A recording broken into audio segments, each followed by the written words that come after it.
Imagine a world where every question is a key, unlocking doors to meaningful connections, powerful negotiations, and unstoppable success. In today's episode, we're not just discussing effective communication. I will share the true power of inquiry, from sparking curiosity to navigating tough conversations. We're here to decode the magic that happens when you speak and ask the questions that matter.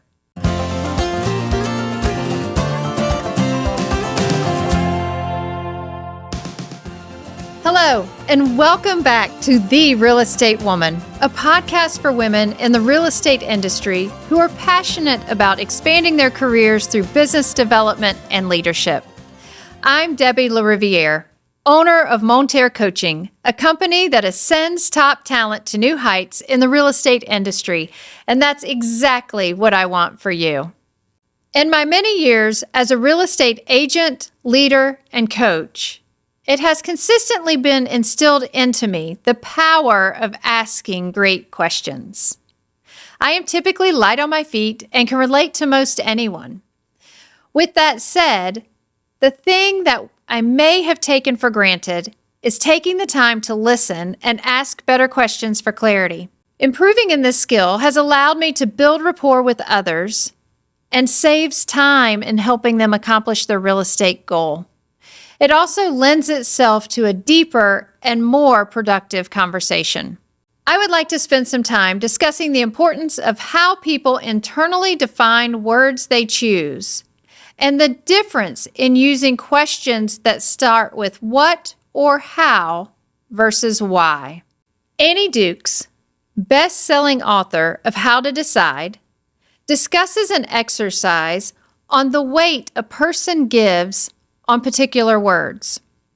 For example, if they choose to use the word always, does it always happen at 100% of the time? The same could be true for a word like never. Is it never 100% of the time? In real estate, we work with many clients that often use words like maybe or probably or think on it, where we're trying to decipher what does that really mean in terms of their decision making. Let's break down the word probably. How many times have you heard a client or coworker use the word probably to describe an action that they're going to take? When you think of that word probably, the one thing we have to consider is how often does that actually happen? So if I had a client that said, I'll probably write an offer on this home, what percentage weight would they give to that word probably to become an actuality? When you think of interactions with colleagues and they share the word probably, I will probably execute on that specific task. At what percentage do they show up and execute on that task? I have an interesting story about the word probably and a coworker. So, in my experience in real estate, we took an assessment of each of these words that Annie Dukes outlines in her book, Dare to Decide. And we weighted each word. Now, for the majority of the words with the team, each of us weighted them fairly consistently, where maybe might be 50 or 60% of the time. What was interesting between one of my colleagues and myself is that I weighted probably as a 90% chance. So if I commit to something probably will get done, it will probably get done, meaning there's a 90% chance that I will execute on that task. Where my coworker gave probably a 20% accuracy. See the disconnect? So if you have someone that gives probably a 20% accuracy of happening, they're really just waiting for something better to come along, and it's probably not going to happen. That caused me to think about clients and recruits when we're meeting for recruiting appointments. I will probably join your firm. I have slowed down to say, just curious, the word probably. When you've used that in the past, how often does that come to fruition? Is probably 20% or is probably 90%? You can actually alleviate a lot of disconnect if you understand how your client or coworker is weighting a word. Go back and think about those conversations you're having currently with clients talking about listing their home or purchasing a home. Is it a maybe we'll write an offer, we'll think about an offer, probably an offer, or we always write an offer on the house that we love? Another point in how the words you use lead to effective communication is they help you ask the right questions. Now, I've spent a lot of time recruiting, or rescuing is the word that I choose, hundreds of agents in my years in the industry. And I have learned quickly that questions become the cornerstone of achieving the information that you're looking to obtain from somebody who really enjoys sharing information about themselves. Questions allow you to go deep with another person to learn the intricacies of their business, of their personality, and their pain points. One thing I learned early on is that why questions equal wine, not the kind you drink, but the kind you hear from a 3-year-old. Why equals wine. When we can be more constructive and ask questions around what and how, we elicit action, we elicit commitment, and we elicit results. I'd like to share a few what questions with you to help you add to the list of questions that by chance you already ask. When speaking with a client or recruiting talent, asking what's important about blank. What is important about that to you? Another question could be, what got in the way of you accomplishing blank? Now, I use this question often when talking with agents about team accountability. Oftentimes, we will have agents come to accountability meetings not achieving the goal that they set out to accomplish the previous week.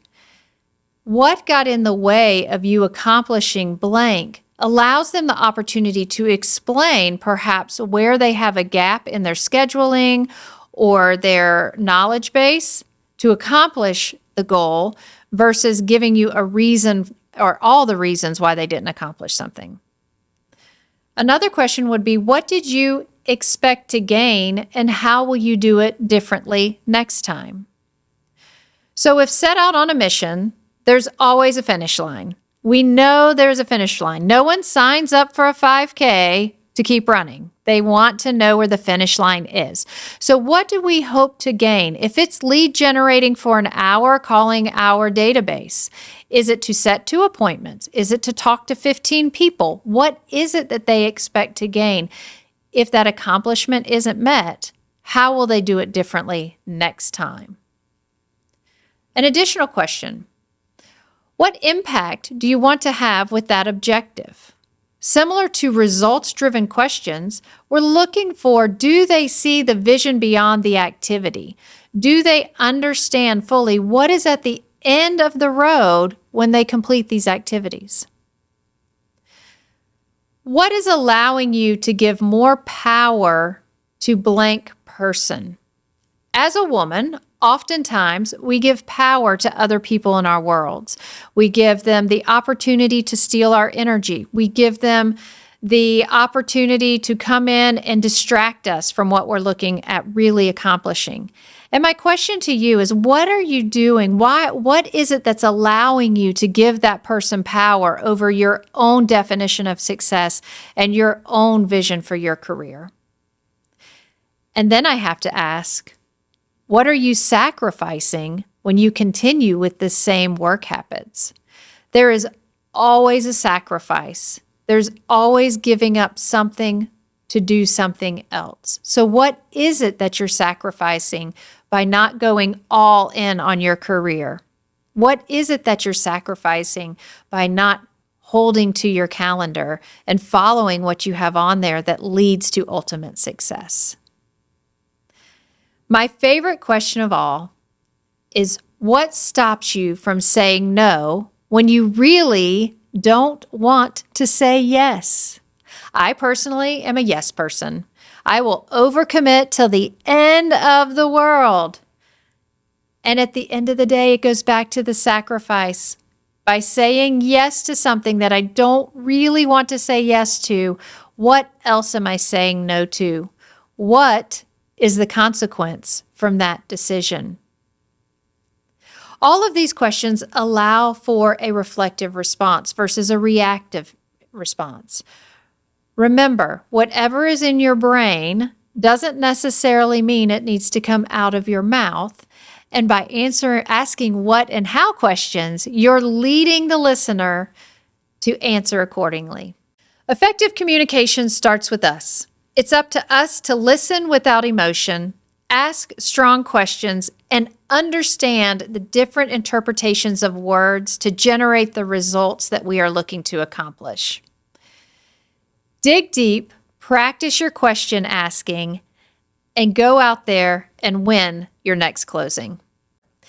Thank you so much for joining me today on the Real Estate Woman podcast. Make sure to like, subscribe, and share so you never miss an episode. See you next time.